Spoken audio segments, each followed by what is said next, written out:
All right, 3, 2.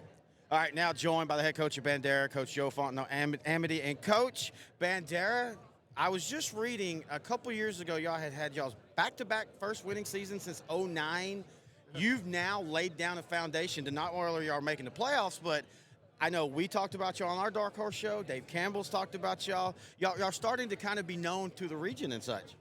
Yeah, man, it's taken a long time to build it, and we've got a great group of kids and the right group of coaches for those kids, and we're really excited. And hopefully we take the step forward that the kids deserve this year. You bring up a good point. The right coaches for the kid. It's not just always about a coach who knows how to teach a technique and all. It's also how to connect on that personal level.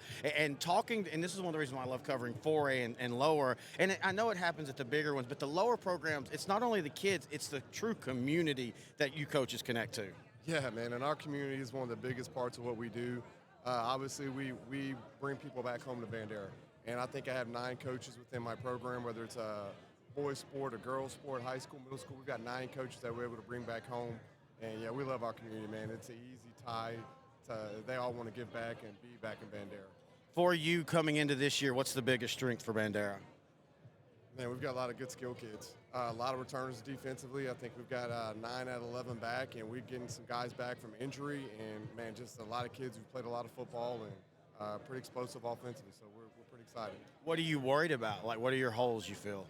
We're going to be pretty young up front offensively. And let me take a step back defensively. We've got 3 really good ones up front. We're excited about our front 7. So offensively, we're young up front, and we're working through some of that. So that's kind of where we're not nervous, but yeah, it'll take time to find out for them to gel. Well, you know, we're in an era where everybody talks about quarterbacks, but offensive linemen, the calls that they have to make. I mean, back when I played, it was 1 or 2 calls, and it was simple, you're doubling or you're not. Now your center and your quarterback are literally calling out the defensive schemes and stuff, so that youth can be an issue, but that's one of those things that gets stronger as the season goes. Oh, absolutely, and our kids have been coming up all summer, so they're really prepared as they can be for not having played, some of them. So for you, and I tell each coach, you can't say 16-0 in a state championship because every coach wants that. But for you, into the season, it's been a great season if Bandara does what? District championship and a playoff win. Because y'all haven't had a playoff win in a long time. No, we've had one in the past 20 years since the state championship. So. Yeah, and that's what I was saying. You kind of came in and you've laid that foundation. That's got to be fun. I know you want to win, even if you go to a school that's won, but if you go to a school that's down and you bring them up, that's just got to be a blast. Yeah, it has been, man. And I tell you, the biggest thing is getting the right coaches in there for the kids again. And that takes a long time to get the right ones there. And we really have done a good job of getting the right ones there. Where we bring in Coach Campsey, who was the defensive coordinator at Rockdale when they won state championship, and he was the AD over there. And we keep adding these Bandara folks and bringing quality people like him in, where it allows you to do those things. So. Now, you're a Texas coach, but you grew up in Louisiana. I had to point that out earlier. Yeah, we both grew up there. But so you as a Louisiana guy, this is unique. I mean, and you've been coaching in Texas long enough.